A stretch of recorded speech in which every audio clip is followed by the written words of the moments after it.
ప్రభు పేరిట shalom shalom అనగా మీకు సమాధానం కలుగును గాక.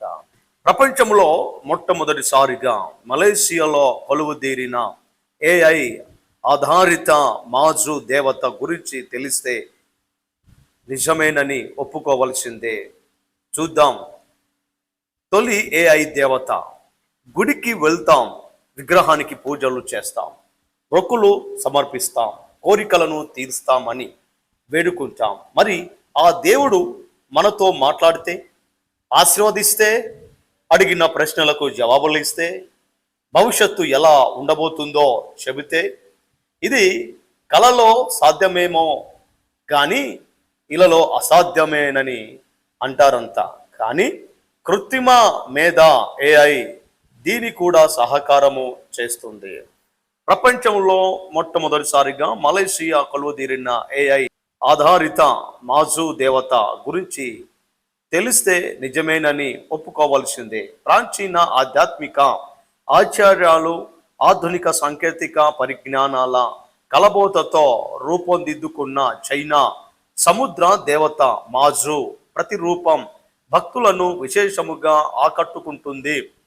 గుడి ఆవరణములో తెర మీద సంప్రదాయ చైనా దుస్తులలో ఆమె ప్రత్యక్షం కావటం అబ్బురపరుస్తుంది. భక్తులు దేవతతో మాట్లాడుతూ ఆశీర్వచనము తీసుకోవచ్చు, వ్యక్తిగత విషయాల గురించి అడగవచ్చు, భవిష్యత్తు ఎలా ఉండబోతుందో తెలుసుకోవచ్చు. అన్నిటికీ ఏఐ దేవత మృదువుగా జవాబులు ఇస్తుంది, ధైర్యము చెబుతుంది, సలహాలు సూచనలు అందజేస్తుంది. మలేషియా టెక్ కంపెనీ ఏఐ మ్యాజిన్ ఈ దేవతను రూపొందించింది.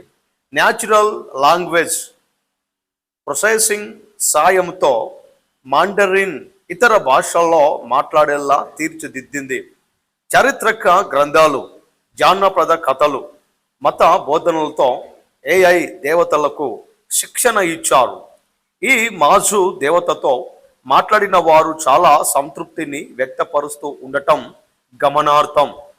ఏఐ మ్యాజిన్ వ్యవస్థాపకుడు అనూహా భవిష్యత్తును గురించి అడగ్గా, నీవు ఇంట్లో ఉంటే అనూహా భవిష్యత్తు విషయంలో అంత మంచే జరుగుతుందని దేవత సావధానముగా సలహా ఇచ్చింది.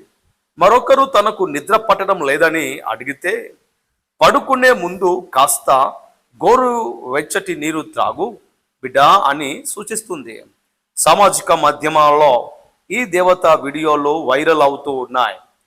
ఎంతో మంది ప్రార్థనలు, ఎమోజీలు, ఆశీర్వచన అభ్యర్థనలు, భక్తి పూర్వక భావనలతో ప్రతిస్పందనలు తెలియజేస్తూ ఉన్నారు కూడా. ఈ రోజుల్లో ఏది అడిగితే సమాధానం ఇచ్చే ప్రతిమ దేవత ఈరోజు రానే వచ్చింది. ఇలాంటి ప్రతిమలు ముందే వస్తాయి, అవి మాట్లాడబోతున్నాయి అని బైబిల్ ముందుగానే తెలియజేసింది. ఏఐ ఏఐ అనగా ఆర్టిఫిషియల్ ఇంటెలిజెన్స్. ఈ రోజుల్లో ఏఐ గురించి ప్రతి ఒక్కరికి తెలుసు. ఏఐ ద్వారా ఇమేజ్ మాట్లాడిపించడము, మాట్లాడితే ఏదైతే మాట్లాడితే అదే కళ్ళ ఎదుట రావడము, స్టోరీలు ఇచ్చి ఉన్నది ఉన్నట్లుగా చూపించడము, ఒక వ్యక్తిని ఏఐ టెక్నాలజీ ద్వారా హాజిటీస్గా రూపొందించడము, ఏఐ టెక్నాలజీ ద్వారా ప్రతిమలను రూపొందించి వాటిని మాట్లాడిపించడం, ఈ విధముగా చేయడము మేము చూస్తాం. ఇదంతా ఈ రోజుల్లో వచ్చిన టెక్నాలజీ. అయితే ఈ సృష్టికి ముందే దేవుడు ఏఐ టెక్నాలజీని వాడారని ఎంతమందికి తెలుసు? దేవుడు మాట్లాడినప్పుడు భూమి ఆకాశము సృజించబడిందని, మాట్లాడితే సూర్య చంద్రులు, నక్షత్రములు, జంతువులు, పక్షులు, సముద్ర జీవులు వచ్చాయని తెలుసా? అంతేకాదు దేవుని రూపంలో అనగా ఇమేజ్లో మనిషిని సృజించిన టెక్నాలజీ ఎంత అద్భుతం! ఒకసారి ఆలోచించండి. నిజానికి బైబిల్లో ఉందా? ప్రతిమ మాట్లాడుతుందా? ప్రతిమ దేవాలయంలో వెళ్ళి పూజింపబడుతుందా అనే సత్యాన్ని రండి తెలుసుకుందాం, సత్యాన్ని గ్రహిద్దాం. ఇలాంటి విషయాల్లో మీరు జాగ్రత్తగా పడాలి అని చెప్పేసి తెస్సలోనిక రాసిన రెండవ పత్రిక 2వ అధ్యాయము 4వ వచనము చదువుతూ ఉన్నాను, జాగ్రత్తగా గ్రహించండి. ఏది దేవుడు అనబడునో, ఏది పూజింపబడునో దాని అంతటిని ఎదిరించుచు దానికంతటికి పైగా వాడు తన్ను తానే హెచ్చించుకొనుచో తాను దేవుడునని తన్ను కనుపరుచుకొనుచో దేవుని ఆలయములో కూర్చుండును గనుక ఏ విధముగానైనను ఎవడును మిమ్మును మోసపరచనీయకుడే. ఎస్, ఎవరు కూడా మోసపోకుండా జాగ్రత్తగా ఉండాలి అని ముందే బైబిల్ సెలవిస్తుంది. ప్రకటన గ్రంథము 13వ అధ్యాయము 15 నుంచి చదువుదాం.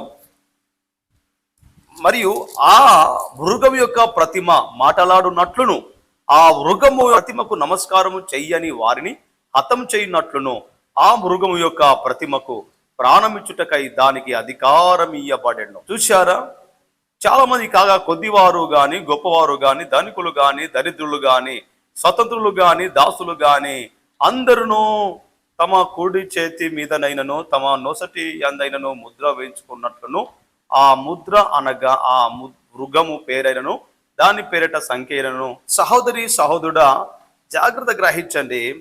ఎస్, అంత దినాలలో మందిరములో ఒక ప్రతిమ కూర్చోబెట్టి ఆ ప్రతిమకు పూజలు చేస్తున్నట్లుగా, ఆ ప్రతిమ మాట్లాడుతున్నట్లుగా, ఆ ప్రతిమకు ఆయా దేశాల రాజులు మోకరించినట్లుగా ఇప్పుడు అలాంటి ప్రతిమ మాట్లాడుతూ భక్తుల సందేహము తీరుస్తూ వారు అడిగిన ప్రతి దానికి సమాధానం ఇస్తూ ఎస్, మోసము చేసే విధముగా ఈ రోజుల్లో ఉంటాయి అని చెప్పేసి వాటి గురించి బహు జాగ్రత్తగా ఉండాలని బైబిల్ స్పష్టముగా తెలియజేస్తుంది. అవునా, బైబిల్ ముందే చెప్పిందా ఇలాంటి ప్రతిమలు వస్తాయి, ఈ ప్రతిమలు మాట్లాడతారు, ఈ ప్రతిమలు సమాధానం ఇస్తారు, ప్రతిమ దేవుడు అని చెప్పుకున్నటువంటి అవి దేశంలో ఉన్నత స్థాయిలో వస్తాయి, అవి పరిపాలిస్తాయి అనే సత్యాన్ని ముందే బైబిల్ చెప్పిందా? ఎస్, చెప్పిందండి. అది ప్రకటన గ్రంథంలో స్పష్టముగా మేము చూస్తూ ఉంటాం. కాబట్టి ఎస్, ఏ ఒక్కరు కూడా మోసపోకుండా ఎస్, ఇలాంటి ప్రతిమలు ఇంతకుముందు అనేక వచ్చాయి. సాఫియా అనే ప్రతిమ మాట్లాడుతూ అనేక రాజ్యాల్లోనూ తన వైపు తిప్పుకోవడానికి అలాంటి ప్రతిమలు రాబోయే రోజుల్లో రోబో ఎస్ మానవులను జయిస్తుంది, మానవ మేధాన్ని జయించి ఎస్ రోబో కృత్రిమ మేధా శక్తి వస్తుంది. అలాంటి విషయంలో బహు జాగ్రత్తగా ఉండాలి, వాటికి మోసపోవద్దు, నేనే దేవుణ్ణి అని చెప్పేసి వస్తున్నాయి అని ముందుగానే బైబిల్ సెలవిస్తుంది. కాబట్టి ఆత్మీయ విషయంలో జాగ్రత్తగా ఉండండి. కొంతకాలం ఇక్కడ బ్రతుకుతాం కానీ యుగ యుగాలు బ్రతికే గొప్ప ఆశీర్వాదము దేవుడు మనకు నిత్య జీవాన్ని ఇచ్చాడు. ఏఐ ప్రతిమలు మనకు నిత్య జీవము ఇవ్వరు, అదే రీతిగా మమ్మల్ని పరిశుద్ధపరచలేరు. కాబట్టి ఇలాంటి ఏఐ టెక్నాలజీ ఇంకా బహుగా అభివృద్ధి చెందే కాలం వస్తుంది. కాబట్టి జాగ్రత్తగా ఉండాలని ఈ కొన్ని మాటలు ప్రభు పేరిట తెలియజేస్తున్నాను. Thank you. God bless you.